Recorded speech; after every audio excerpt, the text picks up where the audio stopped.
Made it to step 7. Now, I'm going to go over what the tools and the parts that you're going to need, and then we're going to go ahead and we're going to get started. All right, you will need a drill. Okay, you will need a drill with an 1/8 inch bit. You'll need a belt sander, 36 grit paper on it. That seems to sand the plastic the best. Okay, so I use 36 grit belt sander, 36 grit paper on a belt sander. You need an orbital sander with 80 grit paper, and after you sand it with the 36, I just go over with 80. If you want to go higher to get a smoother finish, that's fine. But the tracks they're going to cover it, okay? They're going to go over top of it.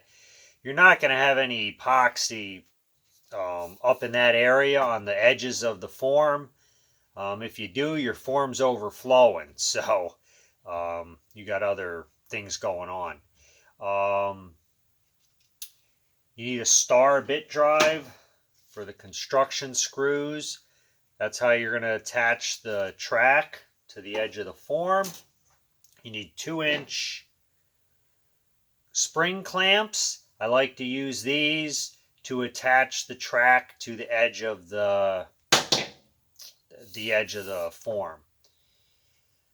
1.25 by 8-inch construction screws. And the construction screws, they're included in the kit. Okay, you need, I believe, around 30 of those.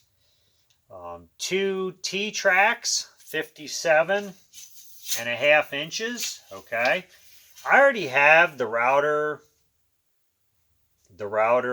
track stops on the ends. Okay, I put those bolts in when I send them to you, so they're already in there. So you have those. These are the tracks that are one piece. We need 4 3/4 by 1/4 inch bolts with the flat washers. That's what these are. Okay, I usually just put them in before I send the kit, so they're already on the track. And we need a can of paste wax, because once we go ahead and put these tracks on, we're going to want to take paste wax and put it in the track so that our router sled slides freely back and forth. Okay, you're going to slide the sliding fence all the way up. Okay, now you want to, once you get it all the way up, make sure it's tight against the fixed fence. Tighten your knob. Okay, the knob back here where the sliding fence is, sliding pipe. Tighten this knob. Okay, we're going to go ahead. We're going to sand the top of this down so it's, we're going to go ahead, we're going to sand this down so they're even. They're a little bit out, not much. So I'm going to go ahead and sand this down with a belt sander, 36 grit.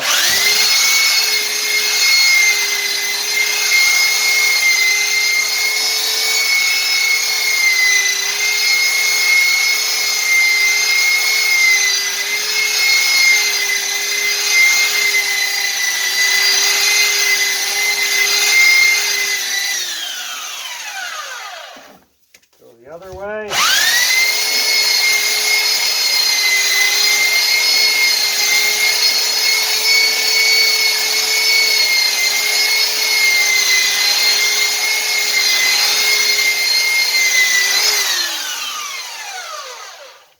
Okay, they're nice and even. That way our tracks are going to be even, which is very important.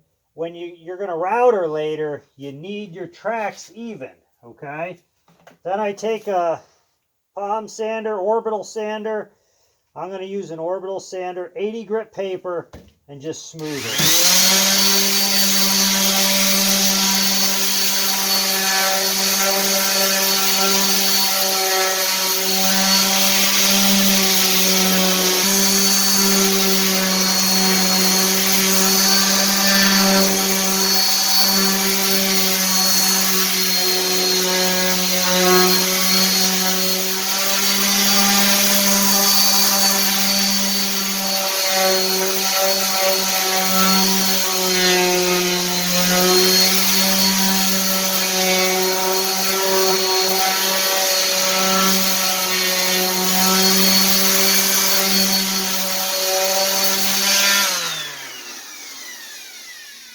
Okay, once it's sanded, next step is we're going to go ahead, we're going to put the track on. So be careful not to set your sander down on the bottom of your form, okay? It's going to get your form roughed up, and then the epoxy, more chance of it sticking.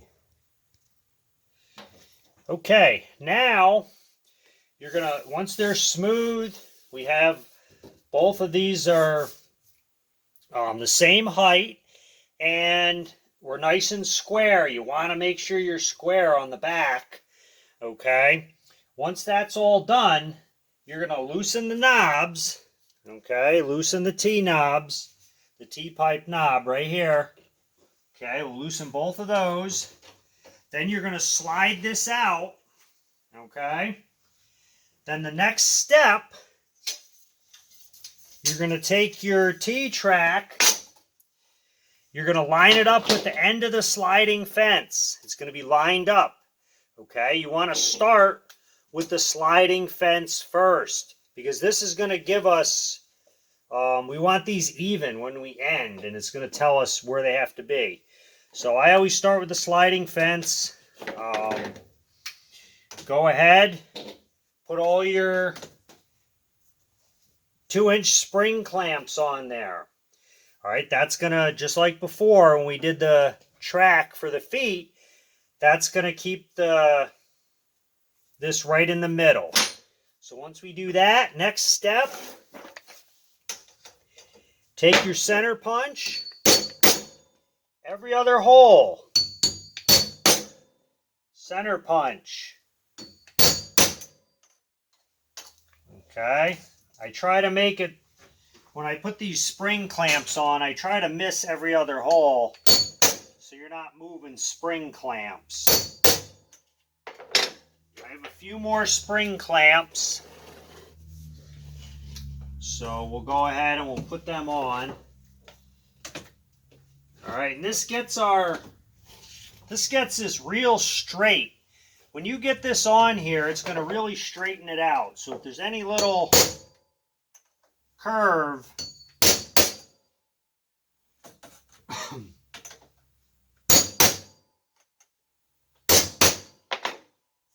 this T-track keeps this fence nice and straight. Without it, it's not going to be straight. So if you don't put it on, even the forms that I don't sell with the router sled, we have the T-track on the top because otherwise it won't be straight. It'll tend to curve on you. All right, so once we do that, our next step, go ahead and drill 1/8-inch drill bit.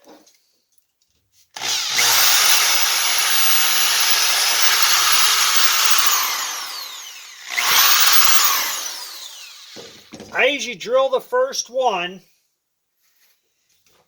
and then I usually take and I put our 1.25" number 8 construction screw in the hole. Okay, that way this doesn't move. That way we know this is even with the end. Okay, and then you can go ahead and drill them all now.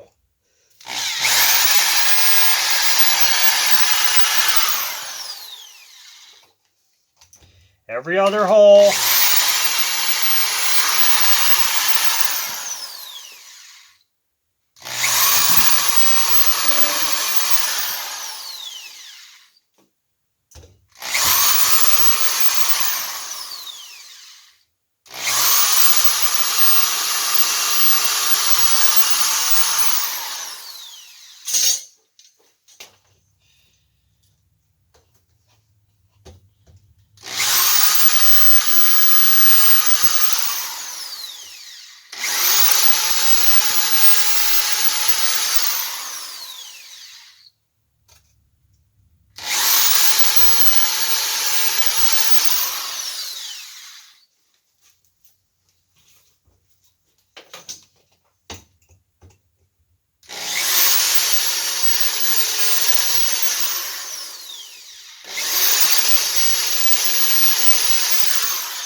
Okay, once we have all our holes drilled, now we're going to go ahead and put the screws in. like I said, this will straighten this fence right out.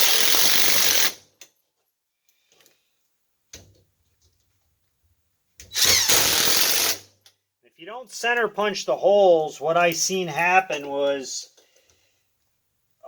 your hole doesn't get in the center, and when you put the screw in, sometimes it'll push the track side to side, and it won't be as straight. I found the center punch really makes a nice straight track when you use the center punch.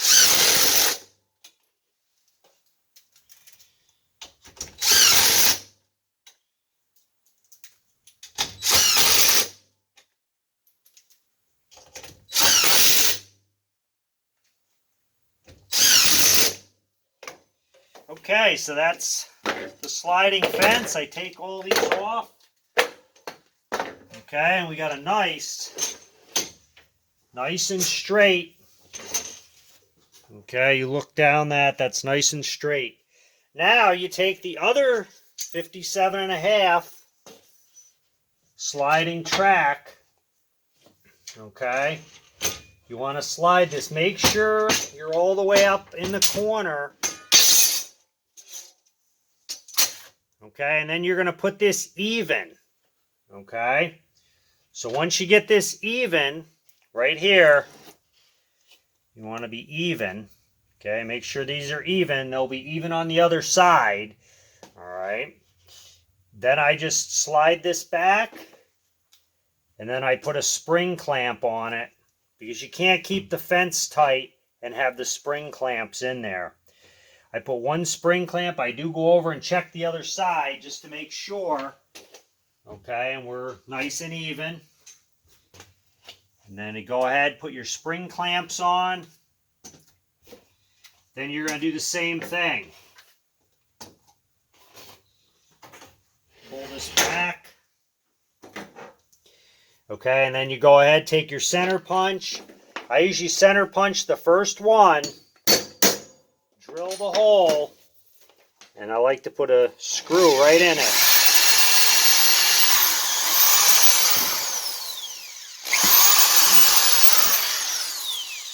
That way I know it's not going to move on me.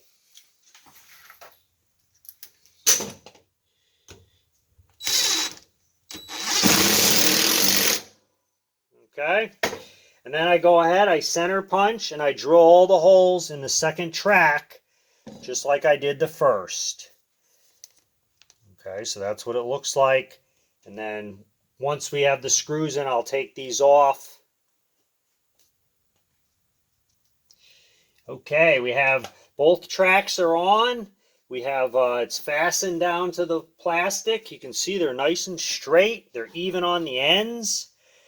We have our router sled stops on the end of the track, so you don't run your router sled off the end when you get router in that river. And why the sliding fence is longer than the form, I'm going to show you. When you loosen these up, if you want to make a triangle table, okay, you have to be longer.